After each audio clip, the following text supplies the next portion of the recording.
Okay, so we had some brief technical difficulties. So for some of you, this might be redundant, but for most of you, this will be new. We're going to talk about tariffs, specifically the most recent effort by a judge to block Trump's tariffs. Now, before we get into this is not going to be me opining on the economic benefits of tariffs. This is more of a technical discussion on what just happened, how it affects Trump's tariff agenda, what's going to happen legally from this point forward, what options Trump's has, and the arguments for and against what the judges did to block Trump's tariffs.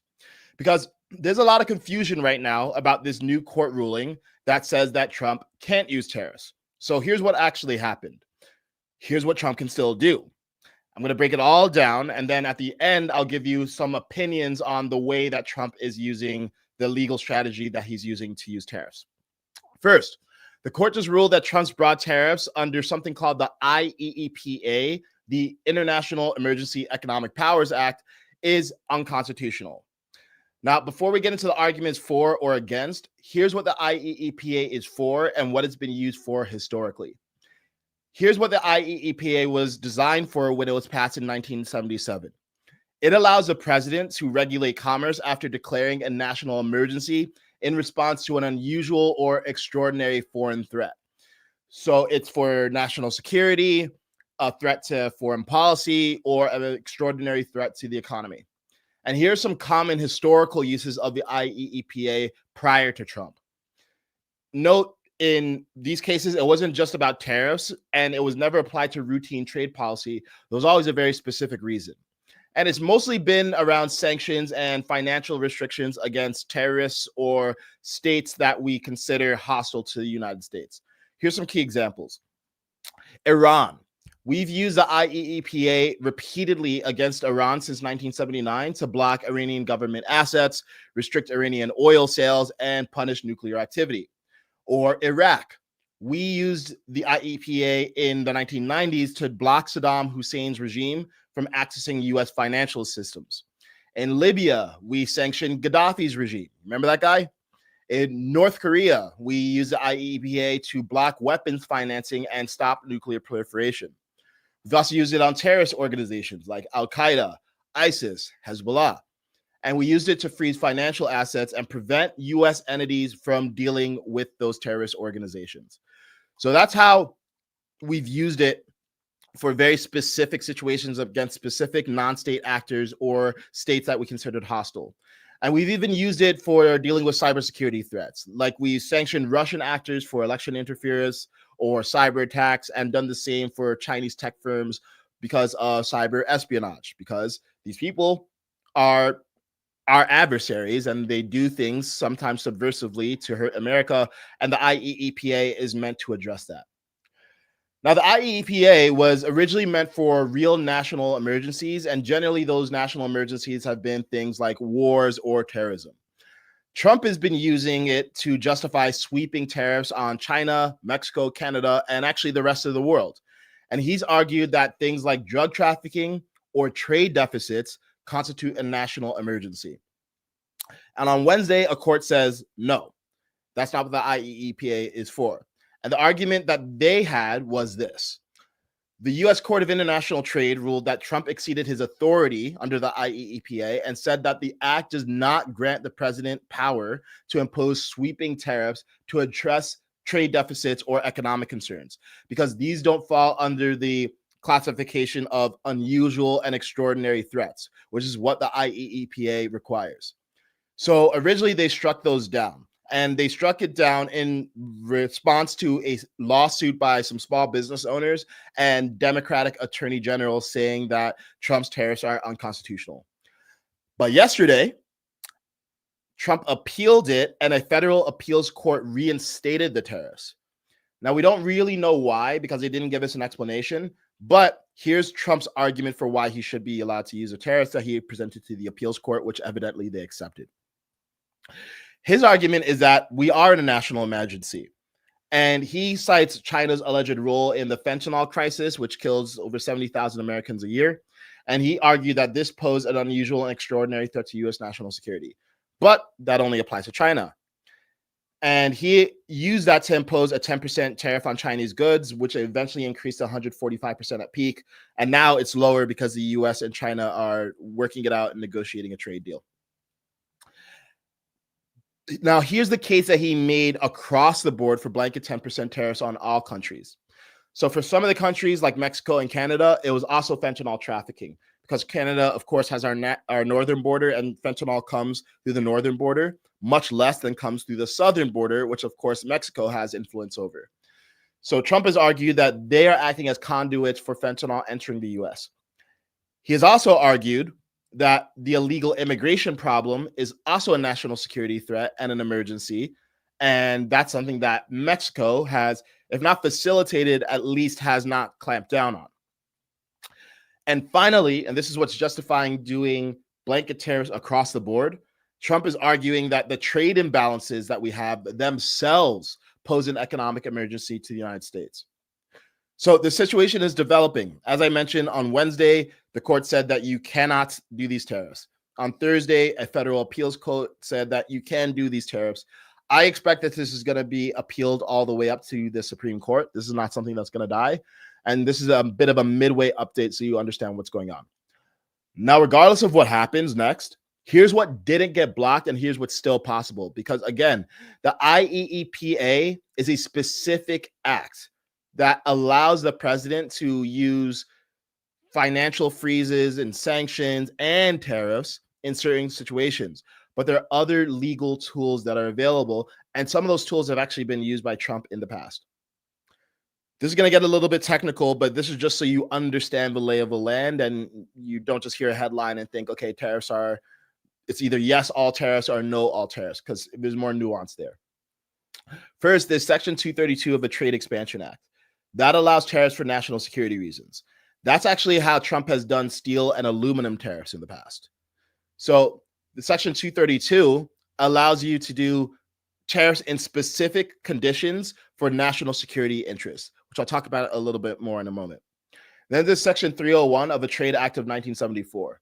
That allows tariffs in response to unfair trade practices. And that's actually a tool that Trump used specifically to impose tariffs on China during his first term in 2018. So it's something that evidently the Trump administration is aware of. It's not clear to me why they use the IEEPA for the Liberation Day tariffs that he used on April 2nd of this year versus Section 301 of the Trade Act of 1974, which is what he used during his first term. But there's different tools available. Those tariffs from the Trade Act of 1974 are still on the books. So even before Trump came into office, there were already tariffs on China. When he imposed additional tariffs on April 2nd and ramped them over the weeks, those were tariffs on top of those old tariffs. So they're still on the books, and those were never overturned. So what can Trump do going forward? Depending on how this shakes out, he might not be able to use the IEEPA anymore for broad tariffs. As I mentioned, currently he's allowed, but it's going to continue to get challenged. But he has several tools. To recap, the Section 232 for national security tariffs, the Section 301 of the Trade Act of 1974, which allows you to use tariffs to retaliate against unfair trade practices. And there's also Section 122 of the same exact act, which allows a short-term emergency tariff for 15%. And we should note that that's not exactly what Trump was doing, right? Because he said there's going to be a 10% tariff across the board in perpetuity. And yes, he's done deals with different countries, and he's talked to India and Argentina and different countries to try to make deals. There was a blanket tariff across the board. So Section 122 of the 1974 Trade Act would only allow an emergency tariff for a brief period of time. So it doesn't perfectly fit the Trump agenda, but it could be a negotiating tool. Now, there's one additional section here, one additional legal tool that a lot of the media has actually missed, and I haven't seen reported broadly. The Section 338 of the 1930 Tariff Act. That lets the president impose tariffs of up to 50%, which is quite high, especially relative to what the U.S. used to do, if another country is discriminating against U.S. goods. And it's an old law. It's rarely used, but it's still there, and now it could be back on the table. So what's an example of unfair trade practices or discriminating against U.S. goods that could allow the president to use that? One of the things that tariffs have brought up is the general dynamics and unfair trade practices that the US has with other countries, or at least from Trump's perspective. So you see the numbers, right? The tariff of like 10%, 30%, 50%.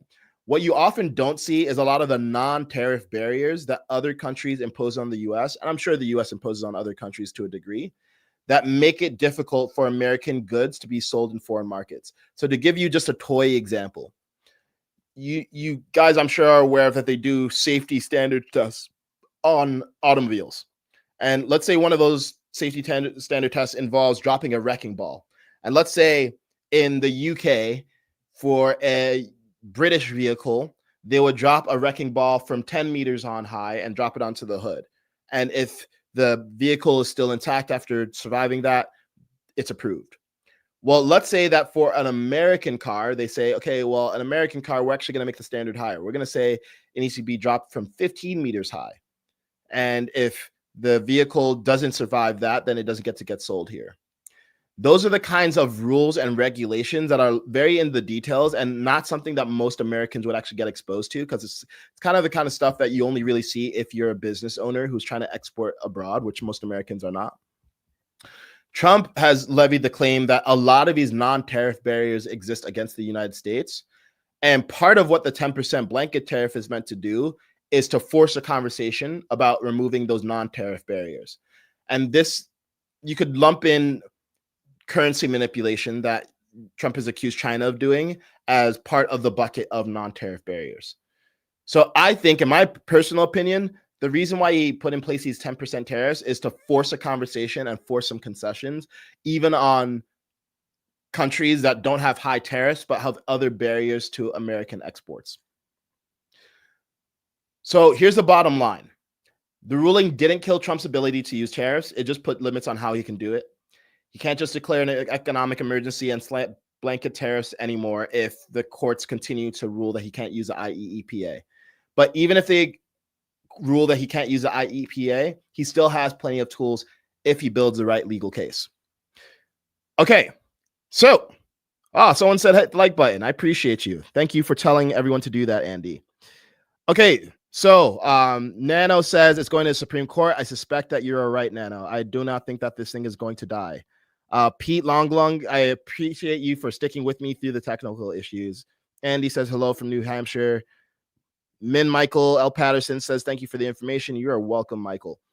Okay, so to be honest with you, I'm having a lot of technical issues today, and my laptop is not charged, and it's going to die in maybe 15 minutes. So I'm just going to give you a little bit of like my personal take now that you have the information on what's going on here. Trump has this habit of making very extreme claims. And I don't mean extreme in a bad way. They're just extreme. Like he'll say, America, we're not going to have a country anymore. This is going to be the last election if Kamala wins. We have an open border. It's ruining this country. He just makes extreme claims. And someone could definitely say that he's hyperbolic and too hyperbolic at times. And other times, I think he's actually right, and he's saying things that people are unwilling to say. And it's simply a fact that since the 1960s, other countries have had, on average, higher tariffs against the U.S. than the U.S. has had on the other countries. That's just a descriptive claim, not a normative claim. Now, normatively speaking, there's a deeper question here of, does Trump just get to call things that he doesn't like emergency scenarios? So I mentioned the IEPA, which is supposed to be for extraordinary and unusual circumstances. Now, the argument here that Trump is making is that a trade deficit is itself an emergency. I personally don't buy that because it's not clear to me that a trade deficit is inherently a bad thing, right? So a trade deficit is just basically when we buy more from another country than they buy from us. But the US is the largest consumer of goods in the world. So there are many countries with whom we have a trade deficit. So are we going to always call any trade deficit grounds to declare a national emergency? I think that's far-fetched, and I'm actually glad that the courts are checking him here and forcing just a more rigorous standard, because at the end of the day, we have laws and they need to be enforced. And even if I think, and I do think that I like what Trump is directionally doing in terms of trying to renegotiate trade relationships that are no longer beneficial to the United States, because some of these dynamics were established after World War II, when a lot of these countries couldn't even really participate meaningfully in global trade unless they had higher tariffs on us than we had on them, because we would flood their markets and they wouldn't be able to compete domestically. But now things are different. This is not a unipolar world where America's the sole superpower and every other country struggling in a post-war reconstruction effort. Things are different now. So I like that he's forcing the issue and re-examining the conversation. And I've said this before, I actually said this in my debate with Destiny. I don't feel confident enough to prognosticate about what tariff amount is needed. It's incredibly complicated, and macroeconomists, like professional macroeconomists with PhD, get this stuff all wrong all the time. And it's also dynamic, right? It's not as simple as saying, hey, have these tariffs and things are good. Like, there has to be deal making. There has to be allowances for different sectors. There has to be a consideration of, okay, how do tariffs affect our economy versus deregulation versus making energy cheaper? How's AI revolution going to factor into everything? How do we balance this against potentially cutting the income tax under 150K? Like, this is one of those things where I know it sounds like a cop-out, but I don't think anyone can be super confident about what's happening. And I think the further you are from the negotiations, the harder it is to understand what the strategy is. Now, that doesn't mean that you shouldn't have any sort of opinion at all. Like, I think that the amount of uncertainty that was created in the markets by Trump's messaging strategy around tariffs was unnecessary. I think he could have made American domestic manufacturers who are exporting goods abroad or importing goods from other countries feel like there is a strategy here, because the messaging has been super disjointed. But I do like that someone is addressing this, because one thing that's absolutely clear is the American blue collar manufacturing base has been eviscerated since the early 2000s and China entering the World Trade Organization. And part of that, it was just inevitable, as things like automation make it easier to do certain things that were done by hand, by machine. But a lot of it is globalization. And as with everything, we need to find the right balance of nationalism and globalism. And we've swung very far, very fast toward globalism in a way that has hurt a lot of people in the Rust Belt of this country. I mean, there are entire towns, if you look at like towns in Ohio, that have been completely upended. So I'm glad that someone is addressing this. I think the way that we can objectively evaluate whether this is successful is, from my standpoint, if we just look at the top line numbers, like, is our debt going to be down by the end of Trump's presidency? Is our deficit going to be down? Is our debt to GDP ratio going to be down? If we still have a high debt to GDP ratio, how does the bond market feel about that? Do people still want to hold American debt? There's just so many factors here. But directionally, I like it. What I don't like, though, is, I'll say this. What I don't like is calling everything an emergency, because this alarmist rhetoric, it's kind of like the boy who cried wolf. Like, we shouldn't be calling a trade deficit an emergency. And I think it's important that the courts check him on this. But as I mentioned, there are other legal tools at Trump's disposal to address unfair trade practices. Like, there's literally parts of the Trade Act of 1974 that he can use for that express purpose. So what I actually think the bigger game here is look, the judiciary system is not unbiased. There are definitely judges who are activist judges. I think that's true. And I think the way that the Trump administration looks at the world is, hey, the system itself is broken, so we need to stretch the system and basically expose it to the maximum amount of stress to correct the system. And a really good example here is the illegal immigration crisis, right? With the illegal immigration crisis, this is one of those situations where if we had 10 to 20 million people enter the country over the course of 3 months, of course we would call that a national emergency. Of course we would do things like invoke the Alien Enemies Act of 1978. Of course we would want the president to exert plenary powers to deport people and just do this as quickly as possible. But part of the problem is, when you have like an illness that is not addressed and it becomes chronic, you can kind of just get used to it. And I think that's what happened. Like, we've kind of gotten used to a ballooning debt and a ballooning deficit and open borders. And when something goes on long enough, it's hard to feel like it's an emergency, because An emergency, that word implies urgency. And usually when there's urgency, it's acute. It's like something's happening really, really fast right now. But that's not what's been going on with the economy. It hasn't been like diving off a cliff. That's not what's been going on with illegal immigration. That hasn't been, well, it has been going up year over year, but it's not like this acute spike of 10 to 20 million people. So I see the rationale for trying to use every power at his disposal. And I think it's important that Trump gets checked, because I think sometimes he becomes overzealous with it. And setting a precedent that any trade deficit is a national emergency means that any president in the future could always just say any trade deficit is a national emergency, and he can unilaterally determine tariff policy. And that's not a good idea. And that actually would cause massive swings in tariff policy from administration to administration, which is horrible for business planning and not sustainable for the American economy more generally. So yeah, I mean, it's kind of like Trump is a bull in a china shop, and then the shop owner, who's a judiciary in this case, occasionally puts up what do they call it? Like padded walls to protect some of the finer china. And that's how the system should actually be working. Like there should be stress tests, there should be stimulus and response. And hopefully the way this shakes out is, again, the top line's better, the debt's better, the deficit's better, the GDP has grown. But that remains to be seen. And while we're in the middle of it, yeah, I can just kind of feel like chaos. And I think my fundamental critique with Trump is less about what he's doing. It's more the messaging. Because usually when I look deep, I'm like, okay, cool. There's obviously a rationale. This is not just like a rational behavior or a rational policy making, but you have to dive super deep. You need to go through a bunch of podcasts and read through a bunch of tweets and read through a bunch of different executive orders to try to even understand what they're trying to do. And that appears like that creates the appearance of chaos, which creates the actuality of chaos, which is not good for America. Like chaos is not good for America. And some amount of disruption is needed when you're disrupting the system. It's kind of a tautology, but yeah, some disruption is needed when you're changing the system, but it doesn't need to be as much as is currently happening. And this is my same critique of Trump. If you listened on my last stream, when I talked about his battle with Harvard and trying to quell anti-Semitism. And I think a lot of the actions are self-defeating, and there just could be a lot more grace in the messaging and a lot more comprehensiveness in the messaging.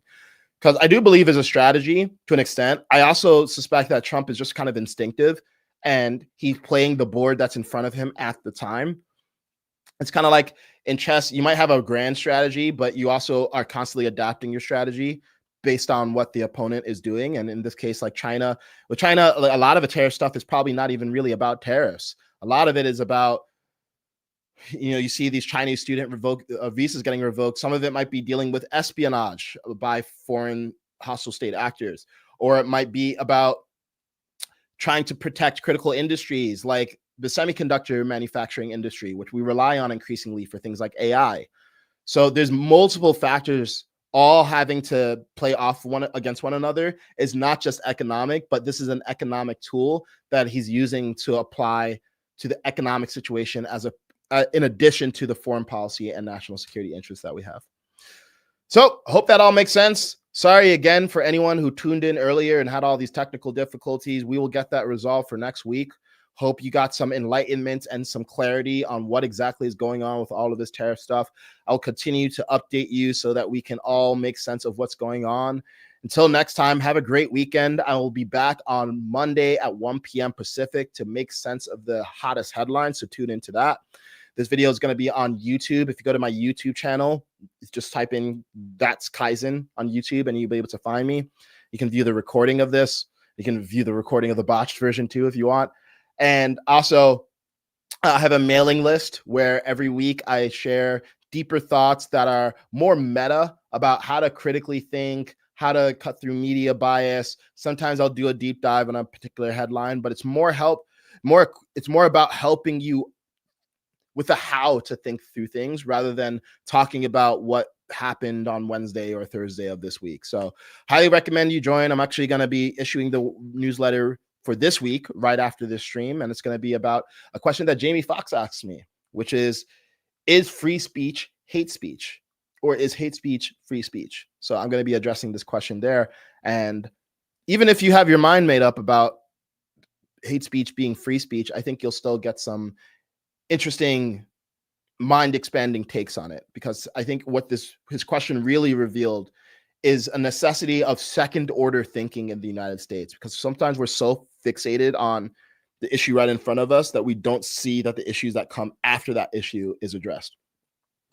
So anyway, have a great weekend. Get outside. It's beautiful here in LA. I hope it's beautiful where you guys are too. And love each other. Remember, politics is not your life. It's meant to support your life. These people who we call our elected leaders are also our public servants. So always hold them accountable. I don't care if it's Trump. I don't care if it's a mentally infirm Biden. I don't care if it's AOC. These people are supposed to be serving us. So never forget that. Have a great day. Peace.